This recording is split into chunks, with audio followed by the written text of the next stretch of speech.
Okay, so hello guys, welcome back to this channel where we will be beginning with phenomenology. जैसे आपने already thumbnail में देख ही लिया होगा, so without wasting much time शुरू करते हैं। लेकिन उससे पहले दो तीन बातें मैं आपको बता दूं।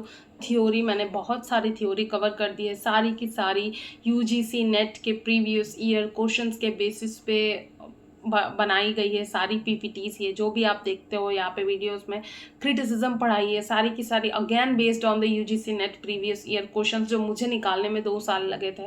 बट आई होप कि इससे आपको मदद हो, और अगर आप प्रीवियस ईयर सॉल्व करते हो तो आपको पता होगा कि कितनी सारी क्वेश्चंस वहाँ से है। इनफैक्ट हर टॉपिक से जितनी भी मुझे क्वेश्चंस मिलती है मैं सारी यहाँ पे रख देती हूँ, सो दैट सिर्फ मेरी क्यों आपकी भी कुछ मदद हो जाए, आपके लिए भी चीज़ें इक्वली बेनिफिशियल हो जाए। सो या विदाउट वेस्टिंग मच टाइम ये वाली वीडियो शुरू करते हैं, जहाँ अगेन हमें प्रीवियस ईयर क्वेश्चंस भर भर के मिलने वाले।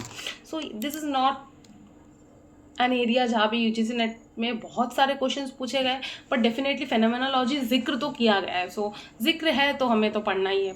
सो phenomenology is a philosophical study and movement largely associated with the early 20th century. ठीक है, ये अर्ली 20th सेंचुरी के साथ एसोसिएटेड एक मूवमेंट है। The term came into its modern philosophical usage through Immanuel Kant. Again very important, Kant was the person जिसके usage से ये टर्म निकला है, and who contrasted it with noumenon. ठीक है, फेनोमेनन एंड नोमिनन, ये दोनों टर्म्स कांत ने दोनों को कॉन्ट्राडिक्टरी वे में यूज़ की थी। ठीक है, उसके बाद the two names from the following who are associated with hermeneutics are Edmund Husserl and Martin Heidegger। तो ये दोनों लोग हैं two names associated with hermeneutics। ठीक है, सो अब ये hermeneutics क्या है ये आपको थोड़ा आगे पता चलेगा, बट इन दोनों का नाम इसके साथ एसोसिएटेड था। पूरा वीडियो में बने रहिए, आपको पता चलेगा। उसके बाद noumena are inherently knowable things in themselves which cannot be observed, while phenomena are the things that are observed through senses। तो नौमेना वो सारी चीज़ें जो आप अपने सेंसेस से या आप नहीं समझ सकते उन चीज़ों को। ठीक है, आप यहाँ बैठ के क्या समझ सकते हो कि अमेरिका में क्या हो रहा है, या आपके नॉलेज की क्या कोई चीज़ है। दिस इज़ योर नौमेना, जहाँ पे आप चीज़ों को समझ ही नहीं सकते हो।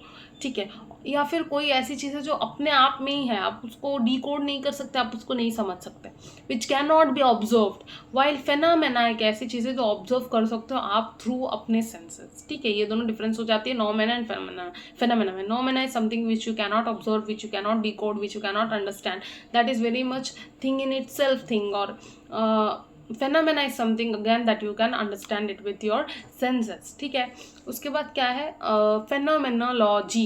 phenomenology is the philosophical study of structures of consciousness। structures of consciousness मतलब consciousness मतलब क्या, the things that you know that you are doing।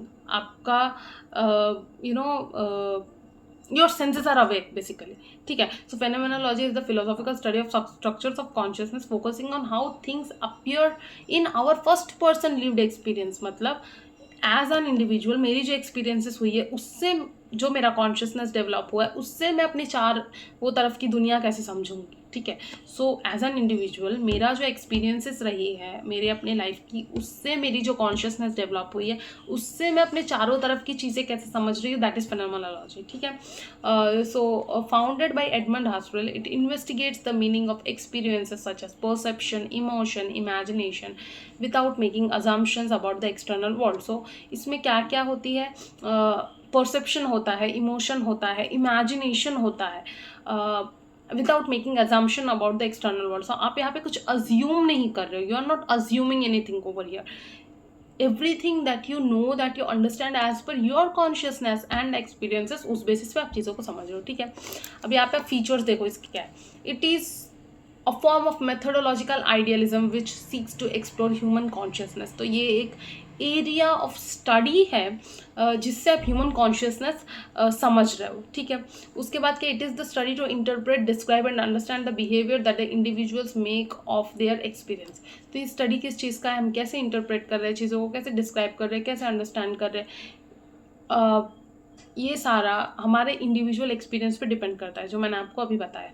Focusing on what was experienced and how it was experience, तो आपने क्या क्या incidents experience किए और कैसे कैसे उसको एक्सपीरियंस किए, उससे भी यहाँ पे डिफरेंस आता है, उससे भी फेनोमेनोलॉजी पे असर पड़ता है, आपके परसेप्शन ऑफ थिंग्स पे, आपके ऑब्जर्वेशन ऑफ थिंग्स पे असर पड़ता है। It dealt with perceptions, meanings, attitudes, beliefs, feelings and emotions, इन सारी चीज़ों के साथ it deals with actually, ठीक है, not it dealt with, it deals with perceptions, meanings, attitudes, beliefs, feelings and emotions. It is basically the first person understanding of the world, which helps us to understand everything around us on the basis of one's past experience. तो आप अभी अपने present को, अपने आसपास के world को कैसे समझ रहे हो on the basis of your past experiences, ठीक है। That's a way of understanding the presence in form of book, situation, person. Present में जो भी हो, आप कोई बुक पढ़ रहे हो, आप किसी सिचुएशन में हो, उसको आप कैसे समझ रहे हो, आप किसी इंडिविजुअल को कैसे समझ रहे हो, basing on your past experiences that one has, ठीक है। Text is considered purely as an embodiment of the author's consciousness, ठीक है। ऑथर का जैसे कॉन्शियसनेस काम करेगा, ऑथर का जो परसेप्शन होगा, ऑथर का जो अंडरस्टैंडिंग ऑफ लाइफ होगा, उसी से तो एक टेक्स्ट शेप लेगा। एक टेक्स्ट कैसे शेप लेगा? ऑथर के अंडरस्टैंडिंग से। ऑथर को जैसे चीज़ें समझ में आ रही है, ऑथर का जो इंडिविजुअल एक्सपीरियंस रहा है, ऑथर का जो अंडरस्टैंडिंग ऑफ लाइफ रही है, उन सभी से ही तो ऑथर का टेक्स्ट शेप होगा, ठीक है।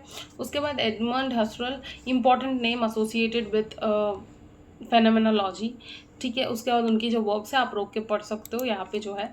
उसके बाद Martin Heidegger, he is one of the leading names associated with phenomenology, तो कि आपको पता है ही, जो हमने पहले स्लाइड में देखा है। उसके बाद हर्मेन्यूटिक्स क्या है, जो मैंने आपको प्रॉमिस किया था कि मैं आपको बताऊंगी। The branch of knowledge that deals with interpretation, focusing on understanding written text, especially Bible, literary text और फिलोसॉफिकल टेक्स्ट। तो आप किसी टेक्स्ट को कैसे इंटरप्रेट कर रहे हो, especially when it comes to your Bible और लिटरेरी टेक्स्ट या फिलोसॉफिकल टेक्स्ट, ठीक है।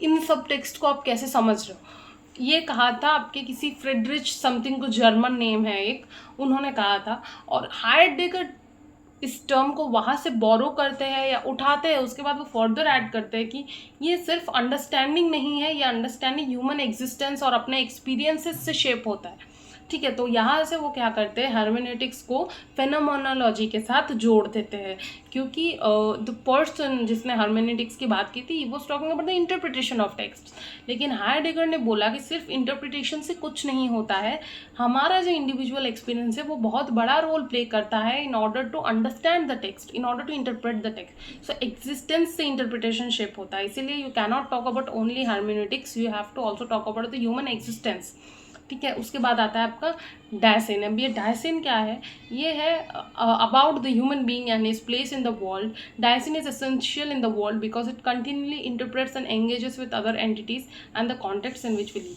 सो हम क्या है, हम कैसे चीज़ों को समझ रहे हैं, हमारा एग्जिस्टेंस क्या बोलता है, हमारा जो कॉन्स्टेंट क्वेश्चनिंग है खुद को कि if I am alive, who am I, am I really alive.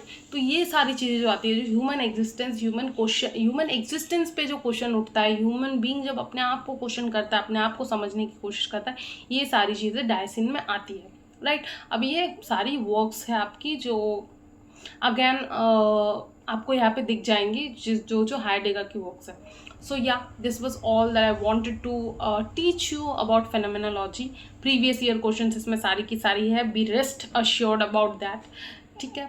So इसके बाद हम नेक्स्ट वीडियो में मिलते हैं with some new topic, ठीक है। So yeah, thank you.